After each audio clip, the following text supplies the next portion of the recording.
Festivals die het net trok in maaien, de juiste vergunning die het nog net binnen is. Je zult er als organisatie benauwd van krijgen kennen. Maar bij de PC is het geen reden tot paniek. De komende dagen wordt het terrein klaarmaken. Minder dan heel geen zwargen? Jawel, want het waar liep het tot nota net al te best. En dan minder nachtwaarzaken. De afgelopen weken hebben we toch te krijgen hoe een aantal keertjes die het vanwege coronamaatregelen net keertjes komen. Dat is één.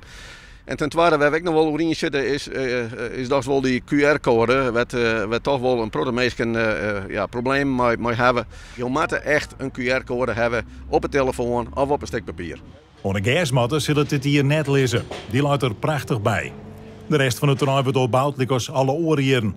Tribunes op hetzelfde plak. Gewoon, de PC zouden we die twee linek hier. Hoeveel mensen op de 168ste editie aankomen is afwachtje, want het is nog net uitverkocht. De vrees van het weekend dat de kaartverkoop beginnen zo, toen kwam de regering nog met het feit dat 2/3 van de plakken verkocht worden mocht. Toen werd het even onduidelijk of dat van de genummerde, de geplaceerde plakken waren zo, of van de reguliere capaciteit. Maar het was zo dat er nu nog een aantal honderden kaarten wil te koop binnen.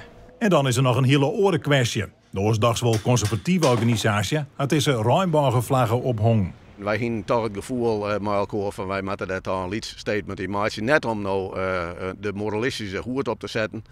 Maar wel om daar een liedsignaal aan te gaan dat we elkaar in het leven wat meer rond te gaan moeten. Want als je nou eens zag wat dit alweer teweeg brengt op de socials. De pro's die vinden dit maar een zielig lieds denkje. En de meesten die het binnen, die ben weer ook christelijk lelijk. Dus ja, dat jouwt een beetje aan hoe wij polariseren binnen op dit stuit. En wij jouwen daar als PC nog een heel iets statement over. Nou, maar hoop je dat het suikelaan net leeg wordt, zonder dat er maar één bal opslaan is.